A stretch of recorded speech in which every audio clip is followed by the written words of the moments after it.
Job లేక ఇబ్బంది పడుతున్నారా? అయితే మెడికల్ కోడింగ్ మీకు మంచి ఆప్షన్. వెంటనే కాల్ చేసి కోర్సులో జాయిన్ అవ్వండి. నమస్తే రమ్మగారు. నమస్తే జయ. మంచి కథ చెప్పుకుందామండి. నేను నారాయణీయం అని ఒకటి చదువుతాను జయ. నారాయణీయం నారాయణ భట్టదిరి అంటారు. భట్టతిరి అని ఆయన రాశారు. ఈ నారాయణీయము మలయాళ దేశంలో పుట్టింది. వాళ్ళు ఎక్కువ చదువుతారు. సంస్కృతంలోనే ఉంటుంది. అదొక సంచిక అండి, ఒక పుస్తకం ఇది. ఇందులో దశకం 10 శ్లోకాలు, ఒక మంచు. ఇలాంటివి 100 దశకాలు ఉన్నాయి. అంటే ఎన్ని ఉన్నట్టు శ్లోకాలు? 1000 శ్లోకాలు. తలా పుస్తకం. కేరళ దేశంలో వెలిసి ఉన్నటువంటి గురువాయూరప్ప మీద రాయబడిన పుస్తకం. గురువాయూరప్పకి అంకితం ఇచ్చాడు.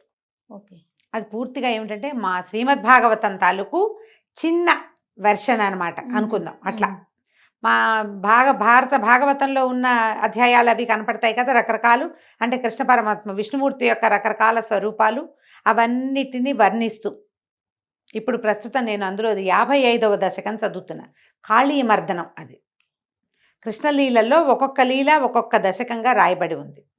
ఎంతకాలం నుంచో చదువుతున్నావు. నారాయణీయం గనక చదివితే చాలా సమస్యలు తీరుతాయని చెప్తారు. ఆరోగ్య సమస్యలు నారాయణీయం వల్ల తీరుతాయి. ఏదైనా ఒక దశకం 1000 చదవగలిగితే మంచిది. 1000 శ్లోకాలు చదివితే దుంప తెగిపోతుంది అవన్నీ చదవటానికి. ఏదో ఒక దశకం సెలెక్ట్ చేసుకుని నేను ప్రహ్లాద చరిత్ర, ఈ కాళీయ నర్తనము, తర్వాత నరసింహావతారము, అట్లా అవతారాలుగా కూడా సెలెక్ట్ చేసుకోవచ్చు. నేను కాళీమర్దనం చదువుతున్నాను కొంతకాలంగా. నాకు ఎందుకో ఆ కాళీమర్దనం చదువుతుంటే అసలు ఇది ఎక్కడి నుంచి వచ్చింది, ఎలా వచ్చింది, ఇలా రాయాలని ఆయనకి ఎలా అనిపించింది అని చాలా అనిపించేది నాకు. అనుకోకుండా ఒక చందమామలో, పాత చందమామ 50స్లో ఉన్న చందమామలో దీనికి రిలేటెడ్ కథ ఒకటి దొరికిందనమాట. ఓకే. ఆ నారాయణీయం గురించి ఎప్పుడు చెప్తానా, ఎలా చెప్పాలా అని ఆలోచిస్తున్నాను. ఇప్పటికి మనం చాలా స్తోత్రాల గురించి చెప్పుకున్నాం కదా. మన ఈ మన ఏమన్నా మన సోషల్ మీడియాలో ఇప్పటిదాకా పెద్దగా నారాయణీయం ప్రస్తావన లేదు.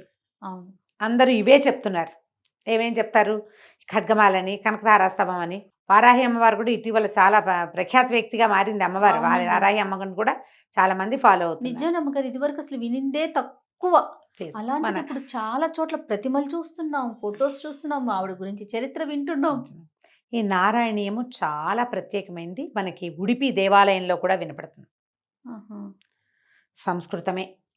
దీనికి అర్థాలు అవి తాత్పర్యాలు చెప్పేవాళ్ళు ఎవరు మనకి ప్రవచనకర్తల్లో కనపడరు. నేను కూడా ఆ సాహసం చేయగలనని నేను చెప్పను, కానీ చాలా బాగుంటుంది. ఓకే. అయితే ఇప్పుడు మనం చెప్పుకోబోయే కథ దానికి రిలేటెడ్ కథ. అయితే 1200-1300 సంవత్సరాల క్రితం కేరళ దేశంలో రామానుజం అని ఒక కుర్రవాడు ఉండేవాడు. ఈ రామానుజము తెలికల వాళ్ళ అబ్బాయి. తెలికల వాళ్ళంటే నూనె తీసే జాతి వాళ్ళది. వాళ్ళ కులవృత్తి అది. జాతి అనకూడదేమో. వాళ్ళు నూనెలు తీస్తారు. ఇక్కడ కూడా మనకు నూనె తీసే వాళ్ళు కనిపిస్తారు కదా, గానుగలు ఉన్నాయి. తెలికలు అంటారు, తెలికల వాళ్ళు అంటారు. మన ప్రాంతాల్లో, ఆంధ్ర ప్రాంతాల్లో తెలికల వాళ్ళు అంటారు వాళ్ళు. ఇంకేదో పేరు ఉంటుంది, నాకు సరిగ్గా తెలీదు. ఈ పేరుతోటి మాత్రం నాకు తెలిసి వీళ్ళు వెజిటేరియన్సే. నాకు తెలిసిన 1-2 కుటుంబాల ఫ్రెండ్స్, చిన్నప్పటి ఫ్రెండ్స్, వాళ్ళు వెజిటేరియన్స్ కానీ నాకు జ్ఞాపకం. అయితే ఈ కేరళలో నూనె అంటే కొబ్బరి నూనె బాగా వాడతారు కదా. ఆ నూనె గానుగలు ఆడించే వాళ్ళ అబ్బాయి ఈ రామానుజం అని ఆయన. ఇతను బై బర్త్ ఏకసంధాగ్రాహి. ఏదైనా ఇట్లా వింటే అట్లా వచ్చేసేది. కానీ బళ్ళోకి వెళ్ళే విధానం ఆనాడు ఈ జాతులకి లేదు. మరి విద్యా విధానాలు అవి వేరుగా ఉండేవి కదా. 1200-1300 సంవత్సరాల నాటి కథ అంటే ఇప్పట్లాగా లేదు కదా. అయితే అతను పాఠశాల ముందు నుంచి వెళ్తూ పాఠశాలలో 10 శ్లోకాలు, పద్యాలు వినపడితే వినగానే వచ్చేసేవి. అవి మళ్ళీ చదువుకునేవాడు, గుర్తుపెట్టుకునేవాడు. ఒకసారి వింటే వచ్చేస్తుంది. ఏకసంధాగ్రాహి అంటే ఒక్కసారి వింటే వచ్చేవాడు. అయితే క్రమంగా ఇతను వేద పాఠశాలలకి వాటికి నూనె ఇచ్చి రావడానికి వెళ్ళేటప్పుడు ఒక్కో పనస వినడం నేర్చుకున్నాడు. వినేవాడు వచ్చేసేది. అయితే వేద పాఠశాలకు వెళ్ళినా, ఏ పండితుల ఇళ్లలోకి వెళ్ళినా వేద పనసలు అవి వినపడుతూ ఉండేవి. వింటూ ఉండేవాడు. వింటే వచ్చేస్తుంది ఇంతే. అయితే ఒకనాడు ఏమైందట, కానీ అబ్బాయికి ఏ పాఠశాల ప్రవేశము లేదు ఈ పిల్లాడికి. ఒకనాడు ఏమైంది, ఒక బ్రాహ్మణుల ఇంటికి ఇతను నూనె పట్టించి పట్టుకెళ్ళాడు. వాళ్ళు కొబ్బరి చిప్పలు అవి ఇచ్చారు, నువ్వులు అవి ఇచ్చారు. అవన్నీ పుచ్చుకొని వెళ్ళాడు.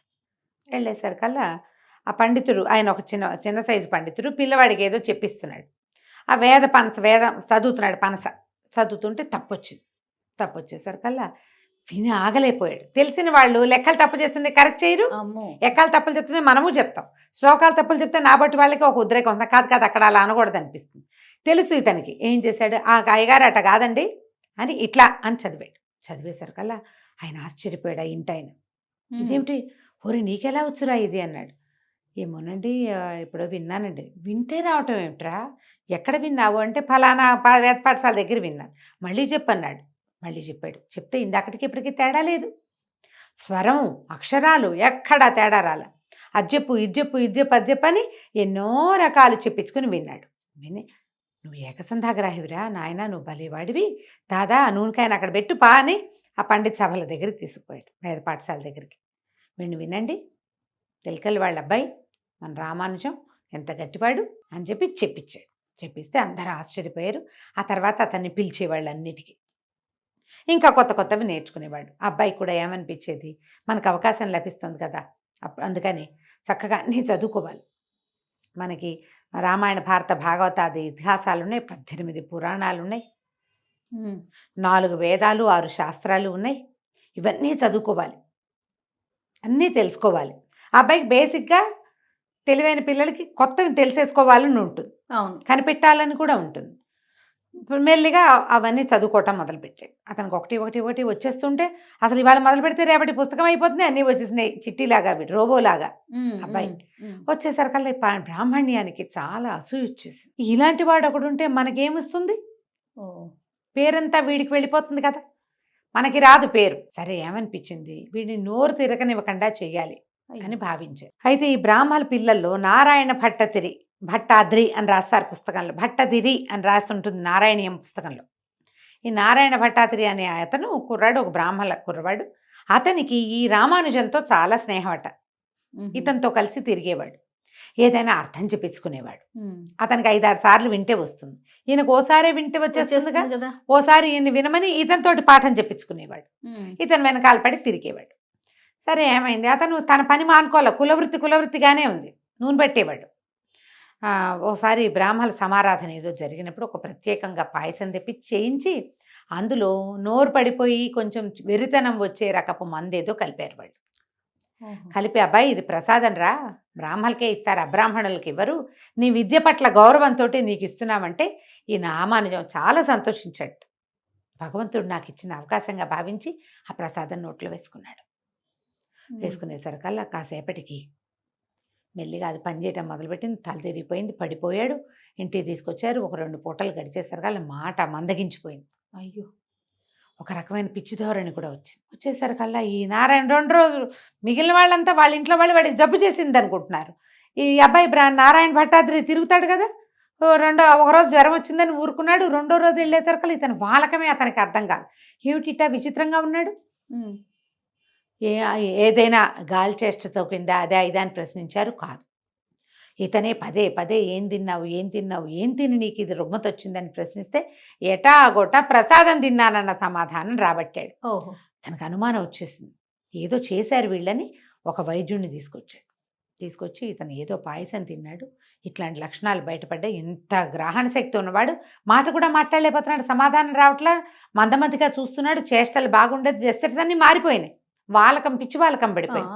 ఇక ఆయన మందులు వాడి మొత్తానికి సరిచేశాడు. మళ్ళీ తిప్పుకున్నాడు, రామానుజం తిప్పుకున్నాడు, అనారోగ్యం తగ్గిపోయింది. తగ్గాక ఇక మెల్లిగా తన పని తను చేసుకుంటూ ఉండేవాడు. అయితే ఏమైంది, వీళ్ళు ఒక మర్మంగా మాట్లాడేవాట, ఆయన తెలివిగా ఉండేవి, మామూలు ఆన్సర్ ఉండేది కాదు. ఎవరు, రామానుజం పండిత భాష అనమాట. ఓ రోజు ఈ నారాయణ భట్టాద్రి వచ్చి అడిగాడు, నీ దగ్గర తైలం మంచిదేనా, నాణ్యమైందేనా అని అడిగితే, 10 పప్పుల సారం ఉంది నా తైలంలో అని చెప్పాట. అర్థం కాల, వెళ్ళిపోయాడు ఇంటికి. 10 పప్పుల సారం అంటే ఏమిటి, 10 పప్పులు ఎందుకు వేస్తారు ఎవరైనాను, దీంట్లో వేస్తే కొబ్బరి చిప్పలు వేయాలి లేదా నువ్వులు వేయాలి, పల్లీలు అవి అక్కడ వాళ్ళు వాడరు. అయితే నువ్వులు లేకపోతే కొబ్బరి, రెండిట్లో 2 పదార్థాలు ఉంటాయి, 10 పప్పులు ఎట్లా ఉంటాయి.